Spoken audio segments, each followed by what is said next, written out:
오늘은 어버이 주일입니다. 우리나라의 어버이 주일.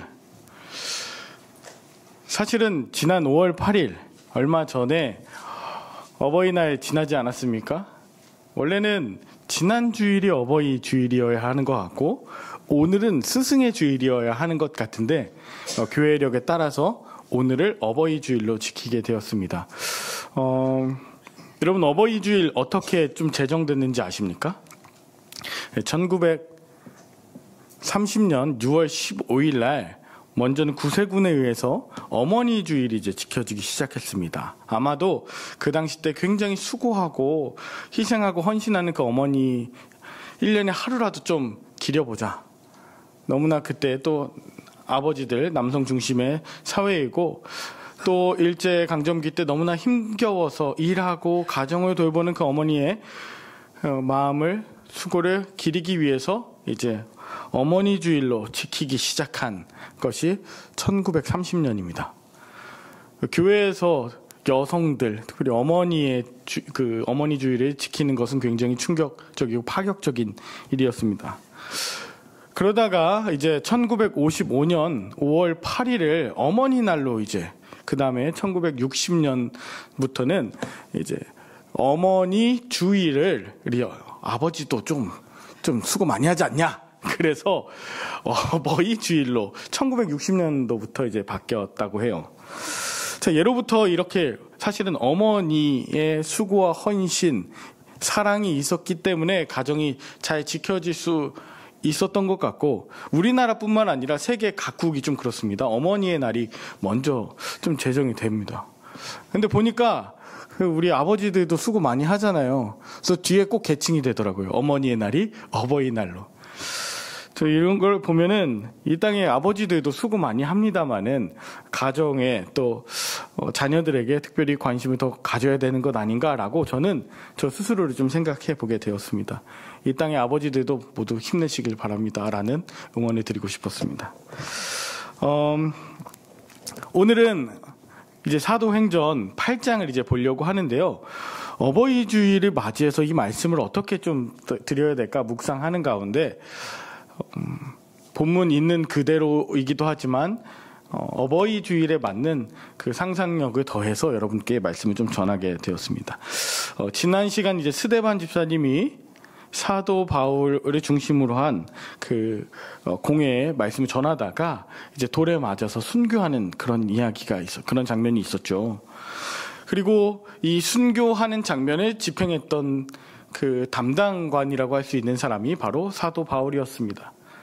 이때는 사울이라고 부르겠습니다. 사울이었는데 여러분 사울은 그만큼 젊지만 청년이라고 나와요. 젊지만 사람들로부터 인정받고 나름 유대교에서 성공한 소위 엘리트라고 하는 그런 사람이었습니다.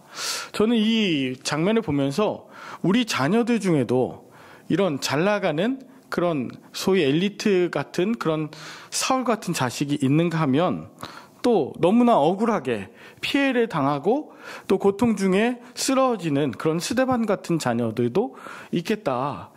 그래서 우리 어버이 주일을 맞이해서 오늘 이 본문을 그런 부모의 심정으로 또는 사울이나 스데반 같은 자녀의 마음으로 한번 본문을 보면 어떨까라고 묵상하면서 여러분과 함께 은혜를 나눠보고자 합니다. 세 가지 나눠보는데요. 첫 번째는 성공하는 아들 사울입니다. 오늘 본문 58절에 보니까 성 밖으로 내치고 돌로 칠세 증인들이 옷을 벗어 사울이라 하는 청년의 발 앞에 두었습니다.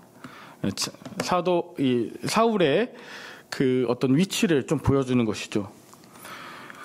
우리가 지금 읽고 있는 이 사도행전을 누가라고 하는 사람이 썼습니다. 이 누가는 예수님의 제자는 아니지만 나중에 사울이 예수님 만나고 이제 그가 사도 바울로서 2차 전도여행을 갔을 때 드로아라고 하는 지역에서 사도 바울의 복음을 들은 이 누가라고 하는 사람이 들었던 말씀들 기억하면서 또 많은 증인들을 통해서 기록한 말씀, 이것이 바로 누가복음과 사도행전입니다. 사도행전의 많은 이야기들은 아마도 추측건데 이 오늘 본문에 등장하는 사울 그리고 이후에 이제 사도 바울이라고 하는 이 바울의 이야기를 많이 듣고 썼을 가능성이 크죠. 그만큼 바울의 어떤 체험이라든지 바울의 이야기들로 가득 차 있는 것을 우리는 누가복음 또 사도행전을 통해서 볼 수 있습니다. 게다가 오늘 읽으신 이 스데반의 처형 장면을 보면 사울이 듣지 않고는 기록할 수 없을 만큼 가까이서 또 자세하게 그 스데반의 처형 장면이 묘사되고 있지 않습니까? 이건 또 아마 사울이 누가에게 일러주었을 가능성이 큰 것이죠. 앞서 말씀드렸던 것처럼 사울은 그 유대교의 엘리트였습니다. 그는 소아시아 지역의 길리기아의 교육도시로 특화된 다소라고 하는 지역의 출신이었습니다. 그는 유대교 집안에서 태어났지만 태어나면서부터 로마 시민권을 가지고 있었습니다. 난지 8일 만에 할례를 받고 또 철저하게 유대교 교육을 받고 동시에 로마의 또 여러 가지 첨단 교육들을 받았습니다.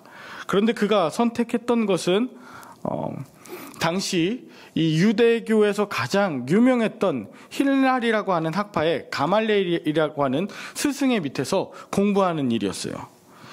즉 외국에서 태어난 그 한인 학생이 한국의 전통을 살려보겠다고 유학을 외국에서 한국으로 오는 것과 마찬가지로 오늘 사도 바울도 다소라고 하는 그 소아시아 길리기아의 그 지방에서 태어났지만 예루살렘으로 유학을 하러 왔던 것입니다.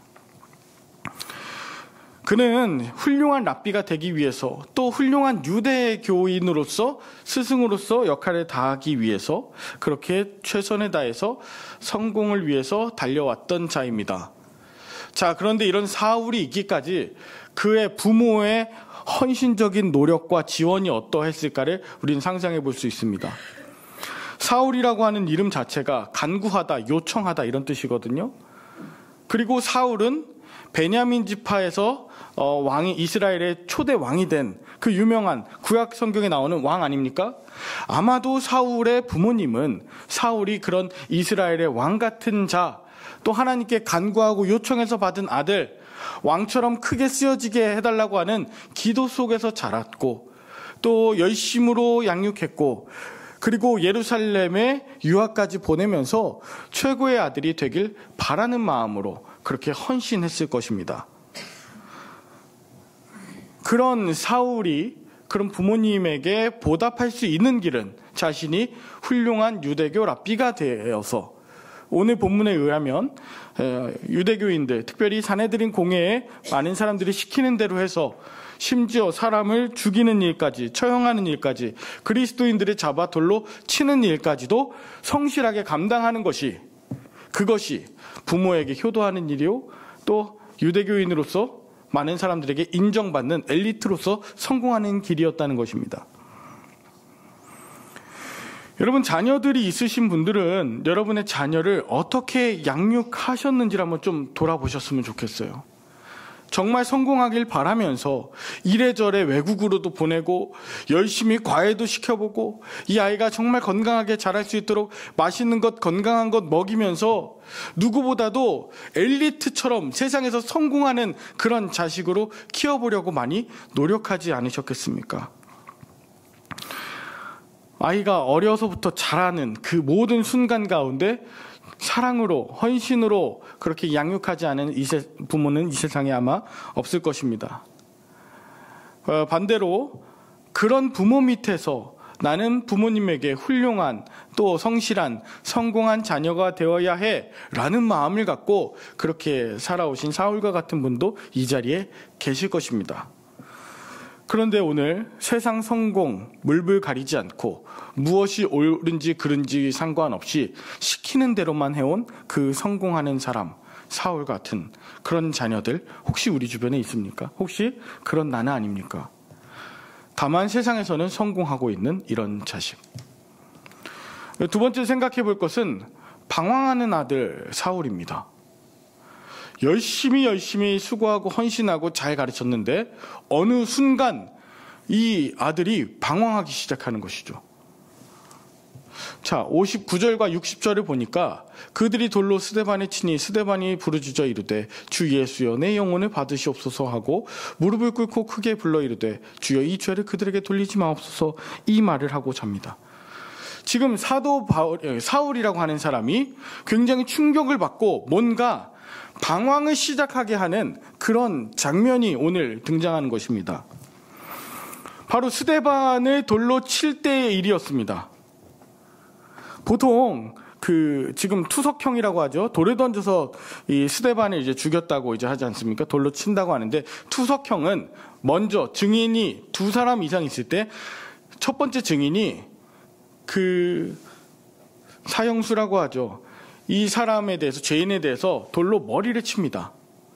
그리고 쓰러진 그 사람의 두 번째 증인이 가슴에 돌을 칩니다. 그래서 두 번, 증인 최소한 2명이 확인 사살을 하는 거예요. 오늘 본문을 보면 그 장면들이 좀 연상이 됩니다. 자, 돌로 쳤습니다. 그 스데반이 부르짖습니다. 아마도 머리를 맞았겠죠. 그런데 주 예수여 내 영혼을 받으시옵소서. 넘어진 그에게 가슴에 돌을 던졌지만 주여 이 죄를 그들에게 돌리지 마옵소서. 자, 근데 이 장면이 사울에게 굉장히 충격적인 것입니다. 왜냐? 지금 스데반에게 있어서 자신의 영혼을 어떻게 보면 목숨을 구해줄 수 있는 담당관은 사울이지 않습니까? 그를 용서해주고 뭔가 취소할 수 있는 사람도 사울 자신이라고 여겼을 텐데 지금 눈앞에 있는 사울이 아닌 눈에도 보이지 않는 주 예수여 내 영혼을 받아주세요. 눈에 보이지 않는 주 예수여 이 죄를 저들에게 던진 사람에게 심지어 사울에게 돌리지 말아주십시오 하는 이 이야기가 충격이었다는 것이죠. 아니 내가 앞에 있는데 나한테 그러지 않고 그리고 자기가 뭔데? 자기가 죄를 지어서 죽으면서 우리를 죄에서 용서해달라고?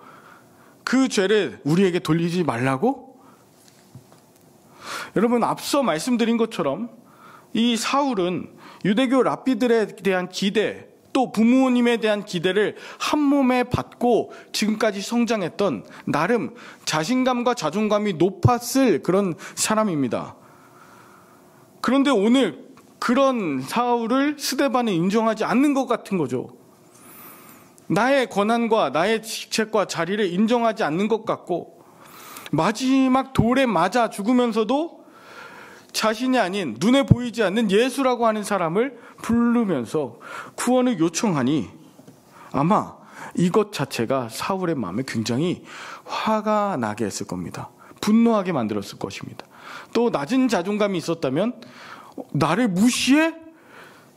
나를 건드렸어? 이런 마음을 그렇게 갖고 왔을지 모릅니다. 왜냐하면 저는 그것을 이렇게 묵상하게 된 것이 바로 다음 절인 8장 1절입니다. 사울은 그가 죽임당함을 마땅히 여겼습니다. 쟤는 나한테 목숨을 구걸하지도 않았고 쟤는 잘못한 게 맞아. 그러고 나서 뭐 하냐면 그 날입니다. 당일에 예루살렘에 있는 교회에 큰 박해가 있어 사도회는 다 유대와 사마리아 모든 땅으로 흩어지게 되는데요. 이것이 사울과 관계가 있는 것입니다. 분노가 풀리지 않은 사울은 스데반을 죽인 바로 그날에 예루살렘에 있는 큰 그 교회들마다 박해하는데 동참합니다. 아니 스데반 죽이고요. 이제는 그 분노가 풀리지 않았는지 교회를 박해하고 이따가 3절에 보면요. 사울이 교회를 진멸할 때 각 집에 들어가서 남녀를 끌어다가 옥에 넘깁니다. 이렇게 하니까 아까 1절에 보니까 모든 그리스도인들이 유대와 사마리아 모든 땅으로 흩어졌죠. 이때 아마 사울은 속으로 이렇게 생각했을 것입니다. 그래, 이래야 마땅하지. 이렇게 나를 무서워해야지. 그래, 도망쳐라. 나를 두려워해라. 여러분, 지금 이 3절 세 번역으로 제가 보니까요. 그런데 사울은 교회를 없애려고 날뛰었다. 이렇게 번역합니다. 그는 집집마다 찾아 들어가서 남자나 여자나 가리지 않고 끌어내서 감옥에 넘겼습니다. 지금 정상적이지 않은 뭔가 비정상적인 날뛰어 있는, 거의 반 미쳐 있는 그런 사울의 모습을 묘사하고 있는 겁니다. 마치 남은 불을 끄듯이 교회를 잔멸하는 일에 그는 그 당일부터 미친 듯이 나아갑니다. 심지어 이 다음 장인 9장에 보면 멀리 다메섹의 원정까지 가게 돼요. 지금 비상식적인 일이에요. 그렇지 않습니까? 여러분, 사울을 그렇게 만든 원인이 무엇일까? 저는 자신을 인정하지 않는 듯한 스데반을 향한 분노, 시기, 질투, 어쩌면 부모님의 기대와 많은 유대인 랍비들의 기대는 받았지만, 마음은 받았지만 진정 이 안에서 하나님께로부터 받은 사랑의 마음이 없었기 때문이 아닐까. 하나님의 뜻을 따랐을 때, 그 율법을 지켰을 때 사실은 그 가운데서 평안과 기쁨과 하나님 주시는 복으로 충만해야 되는데 그렇지 않잖아요. 더 분노하고 있어요. 더 죽이는 일에 본인은 행복했을까요? 이렇게 잡아 죽이면서 만족감을 누렸을까요? 아니요. 지금 그는 어쩌면 두려움과 흥분과 또 이 혼란이 지금 계속되고 있는 것처럼 보입니다. 저는 이러한 사울을 보면서 너무나 안타까운 마음에 누구라도 좀 저 사울을 좀 말려주세요. 그렇게까지 하지 않아도 된다고 좀 말 좀 해주세요 라고 그런 마음이 들 정도였어요. 여러분, 만약에 이런 상황에 사울의 부모가 사울에게 사울아, 너 그렇게까지 하지 않아도 괜찮아. 너 있는 그대로 인정할 수 있어. 너 그렇게 모든 사람들 다 교회 그리스도인들 잡아서 다 진멸하는데 왜 그렇게까지 하니? 라고 이야기한데 지금 사울이 알아듣겠습니까? 아마도 지금 부모의 말도 듣지 않을 정도로 부모의 손을 떠나버린 사람으로서의 자식 사울이라고 우리는 생각해 볼 수 있는 것이죠. 그 누구의 말도 들어오지 않을 정도로, 일명 젊은 사람들은 이렇게 표현합니다. 열폭주를 하고 있는 사울. 부모님의 손 안에 귀에 들어오지 않는 사울. 그렇다면 결국 그를 붙들어서 다시 온전하게 할 유일한 분은 딱 한 분인 것이죠. 스데반이 불렀던 주 예수. 예수님 외에는 회복이 될 수 없는 거예요. 세상을 향해서 자기 분노와 감정과 성공을 향해서 이제 부모의 어떤 주변에 있는 사람들의 말도 더 이상 들리지 않을 정도로 폭주하고 있는 그 자식, 그런 자식을 여러분들 혹시 두고 계십니까? 마지막 세 번째 생각해 볼 것은 슬픔을 안겨주는 아들 스데반입니다. 여러분, 이런 사울과 대조되는 사람이 있었어요. 오늘 본문 2절에 보니까 경건한 사람들이 스데반에 장사하고 위하여 크게 울었습니다. 스데반이 돌에 쳐 죽임을 당했습니다. 근데 거기에 이 경건한 사람들이 나옵니다. 경건한 사람들이라고 하면 독실하면서도 생각이 깊은 것입니다. 하나님을 향해서 경건한 것도 있지만 그 스데반에 진짜 잘 알고 있는, 아주 깊게 이해하고 있는 그런 사람들입니다. 크게 울었습니다. 감출 수 없었어요. 아무리 사울과 많은 사람들이 그 그리스도인들을 잡으려고 해도 그것을 감출 수 없을 정도로 크게 울었습니다. 이건 어떻게 보면 저항이에요. 이건 어떻게 보면 분노입니다. 한 거예요. 이 경건하게 또한 크게 울었던 사람들은 누구일까 묵상하다 보니 아마도 이 스데반을 가장 잘 이해하고 있었던 가족들, 특별히 그 중에서도 그 스데반의 부모님은 아닐까 묵상하게 되었습니다. 스데반도 유대인으로 태어나서 이방 지역에서 태어났죠. 디아스포라 유대인이었지만 스데반은 유대 교인이었지만 예수님을 믿고 그리스도교인으로 개종했어요. 그리고 초대교회 추천으로 인해서 안수받은 집사가 됐습니다. 이 모든 과정을 본 그 스데반의 부모님, 아마 그도 유대교인이었을 텐데 이것을 보면서 그래, 우리 아들이 유대교인이었지만 예수님을 만나서 참 행복하고 그렇게 살아가고 있구나, 너무 고맙구나. 다만 이 복음을 전하는 일은 당시 너무나 위험했기 때문에 어미로서 할 수 있는 건 이것 아니었을까 생각해 보게 됩니다. 주 예수님, 저는 당신을 잘 모르지만 우리 아들을 구원해 주시고 아들의 참 기쁨이 되어 주셔서 감사합니다. 그런데 예수님, 우리 아들 스데반이 어려움에 처해 있고 늘 위기와 그런 위험의 순간에 있을 때 주님, 스데반이 좀 지켜주십시오. 부족한 부모로서 제가 할 수 있는 건 아무것도 없으니 주님께서 붙들어 주셔야 합니다. 이런 기도를 아마도 스데반의 부모님은 하셨을 것입니다. 그런데 어느 날 그 스데반, 자기 아들이 사울과 더불어서 그 어떤 율법을 지키는 유대교인들에 의해서 돌에 맞아 죽었다는 이야기를 듣게 된 것이죠. 여러분, 어떤 마음이 들었을까요? 너무너무 슬프지 않았겠습니까? 원망스러웠을 것입니다. 그러니까 스데반, 너 그렇게 하지 말라 그랬잖아, 무슨 개종이야, 이런 마음이 아니었을 거예요. 하나님 어떻게 그러실 수 있습니까? 이런 마음이 있었을지 모르겠지만 아마도 야, 어떻게 사울과 그가 따르는 율법은 이렇게도 내 아들을 앗아갈 만큼, 내가 그동안 믿고 따랐던 그 유대교의 율법과 그것을 따르는 랍비들이 어떻게 이 내 아들을, 생명을 그렇게 쉽게 여기고 앗아갈 수 있을까? 너무나 속상했을 거예요. 비록 사울은 스데반이 죽어 마땅하다고 했지만, 여러분, 세상에 죽어 마땅한 자가 있습니까? 없습니다. 적어도 자신의 자식이 죽어 마땅하다고 여길 수 있는 부모는 이 세상에 없을 거예요. 이 모든 상황이 이해가 갈까요? 여러분이 만약에 스데반의 부모님이시라면 이런 상황이 이해가 가시겠습니까? 우리 모든 부모님들은 우리 자식이 잘 되고 성공하고 세상에서도 그렇게 많이 사람들이 인정해주고 그랬으면 하는 그런 마음 아니겠습니까? 그 누구도 스데반처럼 순교당하고 처형당하고 사람들로부터 피해받고 피 흘리는 이런 자식이 되길 바라는 부모는 아무도 없을 거예요. 그런데 실제로 한번 우리 가정, 우리 자녀들 한번 돌아보았으면 좋겠습니다. 우리 자녀들 보면요, 다 성공하고 다 내 말대로 다 잘 되진 않지 않습니까? 특출나게 공부를 잘하는 자녀도 아닌 것 같고, 그렇게 오기야 금이야 키웠지만 자라면서도 원치 않게 사건 사고를 당하고 몸도 다칩니다. 그러지 않습니까? 남들 다 가는 그런 입시, 대학 다 잘 가는 것도 아니고요, 그리고 남들 다 하는 취직을 맘대로 하는 것도 아니고, 좋은 회사, 떵떵거릴 만한, 내 자랑이 될 만한 그런 돈벌이를 하는 것도 아닌 것 같아요. 남들 다 하는 결혼인 것 같은데 그것도 어렵고, 결혼을 했어도 왜 자녀가 생기지 않지?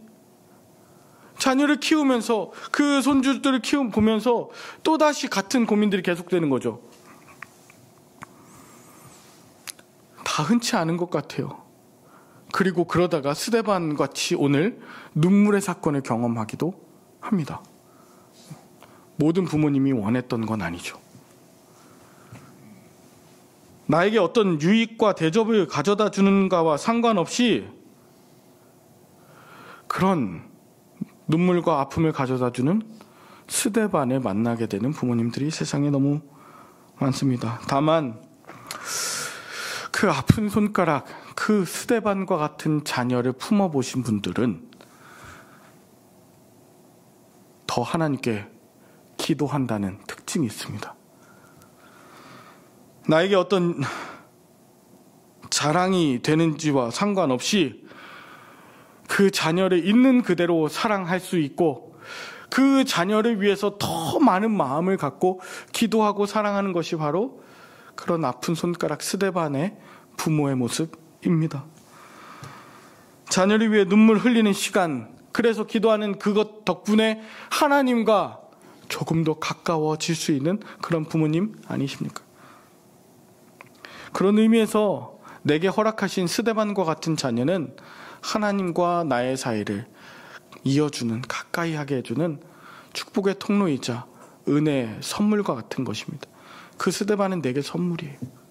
아픔과 연약함 때문에 주님께 나아갈 수 있는 부모가 되었으니.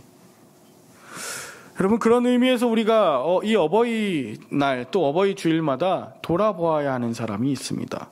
그것은 우리 주변에 이유를 알 수 없이 그 자기 자식을 마치 스데반처럼 잃은 그런 부모님들입니다.